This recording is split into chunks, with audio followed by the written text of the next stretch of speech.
Live from Las Vegas, Nevada, it's theCUBE, covering IBM World of Watson 2016. Brought to you by IBM. Now, here are your hosts, John Furrier and Dave Vellante.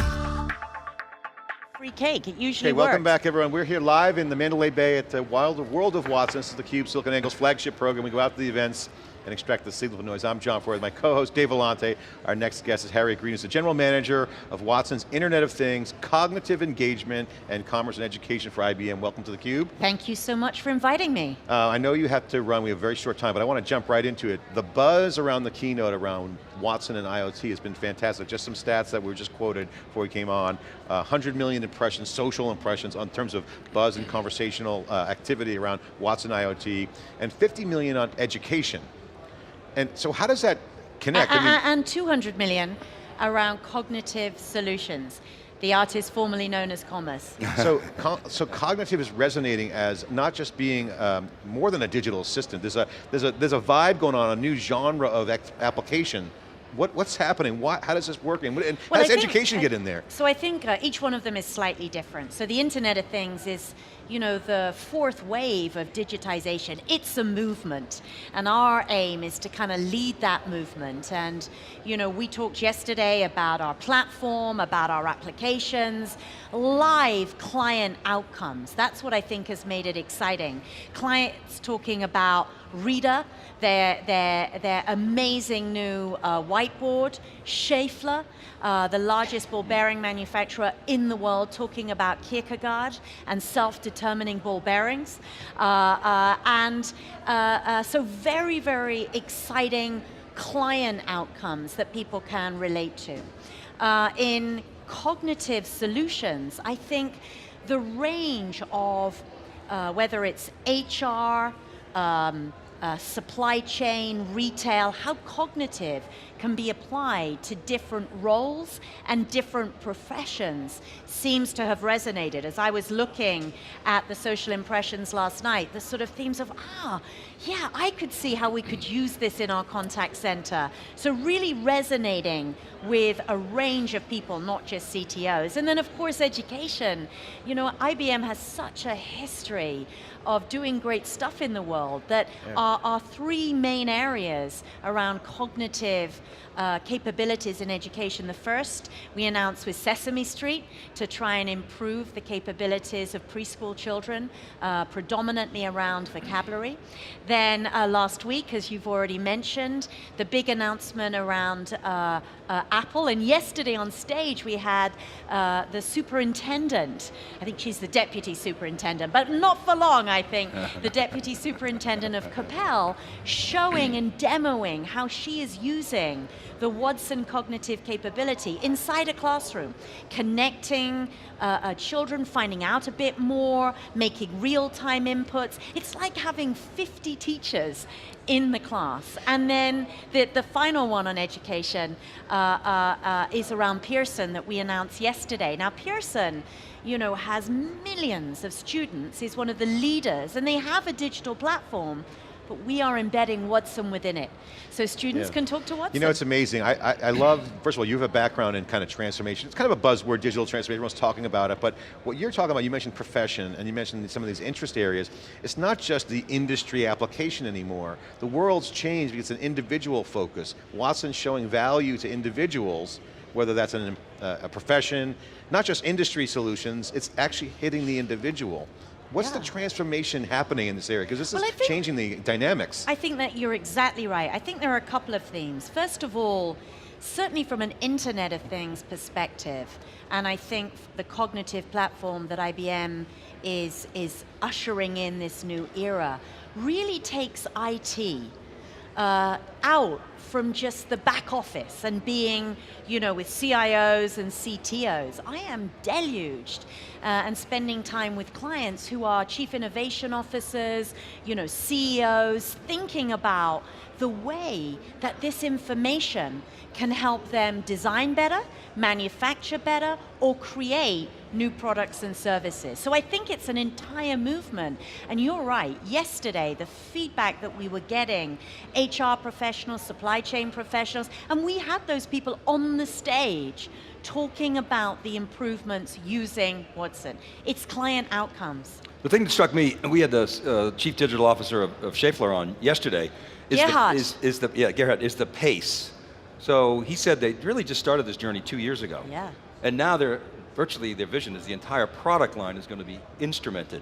Yeah. So, and we had Chief Digital Officer of Staples on. So we have very different kind of use cases. So what are you seeing out there in terms of the pace of development and the speed at which people are implementing? I think it's about companies deciding, are they going to be disrupted or are they the disruptors? And I don't think this is about size of business.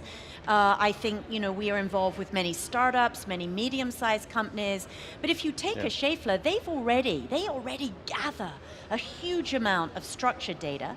Now they're gathering unstructured data and really creating these new products. And the movement is there. If you don't have an Internet of Things and a manufacturing 4.0 strategy, and you're in these key markets, what are you doing? But don't you think the incumbents have a real advantage here? In other words, they have the systems in place. They've got, in concept anyway, the data. If they act, they should be able to preserve and extend their franchises, should they not? I think this is open to all companies. I would cite a couple of great startups. I mean, Ollie, our cognitive talking car that was featured, where this is a 3D printed, driverless little bus, and we put Watson in, and now it talks, and now it's a hit in every state it's in.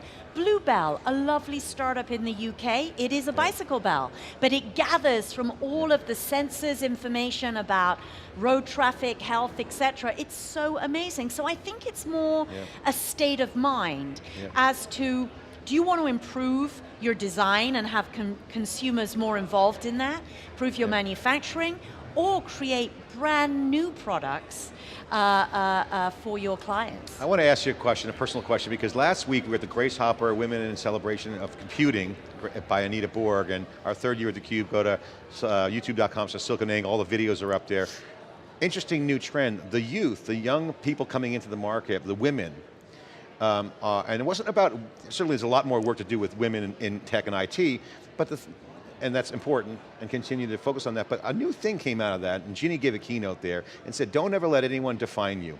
And the other thing that came out of Grace Hopper was that the software that needs to be written for 50% of the population is women, so you're seeing a much more prominent role for women in design, creative, software, and IT, and the tooling now is changing the process. Yeah. So you have a leadership background. How would you talk about that, and what's your vision around how to set the table, if you will, for this next generation of women in IT? I think there are 3 sets of responsibilities, and having someone like Ginny Rometty lead this organization, if you put in tech, CEO, chairman, or entrepreneur, what comes up are a lot of male faces. So we've got fantastic leadership through this transformation, but I think there are 3 responsibilities. The first is on us as women to have the skills that the world needs, to retrain if that's required, to have the skills that people need. We heard yesterday in the keynote, do something that can't be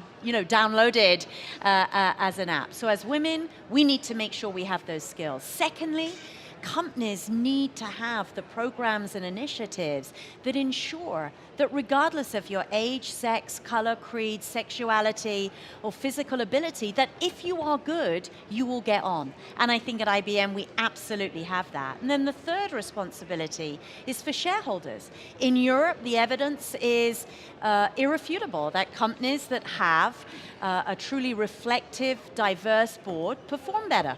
They look more like their markets, their clients, their customers, and so I think it's a 3-level responsibility. And that came up yesterday, Bob Lord was on, and we're talking about his new job, and one of the things we talked about is the consumer experience is now coming to B2B, and that is cars, it's connected devices. IoT is now a digital software paradigm, and it's not a male thing, it's everybody. So more importantly, the software and it has to be designed properly. I think in part that's why I was asked to come and take the IoT job, because IoT is about B to B to C. and how we design and create for the consumer and how we think about the consumer within that. We have this amazing new center, the IoT, IBM Center, Global Center for our world in Munich.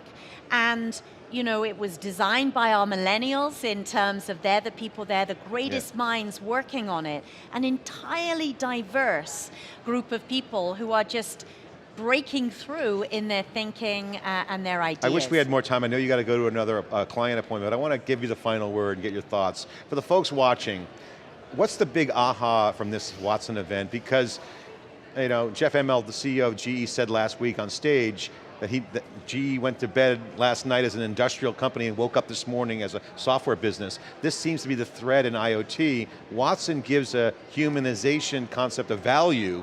What's the big takeaway from this conference that you'd like to share with folks? What's all the hubbub about?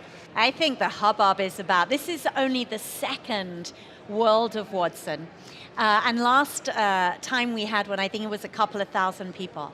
You know, we have nearly 20,000 people, many of them clients, sharing how at the start of this cognitive era, they are using Watson and IBM to either design better, manufacture better, or create new products and services. And the array of roles and skills and capabilities that are here, that gives it an energy and an excitement that whether it's education, whether it's IoT, whether it's in HR, supply chain, retail, that this has meaning and that this can generate real value and amazing outcomes, not just for society, but for business. And for individuals too. The individuals are getting hit with this Absolutely, value. yeah. Harriet, thanks so much for coming on theCUBE. Appreciate it, Harriet. Harriet Green, General Manager, the Watson Internet of Things, Cognitive Engagement, and Education for IBM. Thanks for taking the time. It's a great pleasure. I'm John Furrier with Dave Vellante. You're watching theCUBE here live at the Mandalay Bay for IBM World of Watson.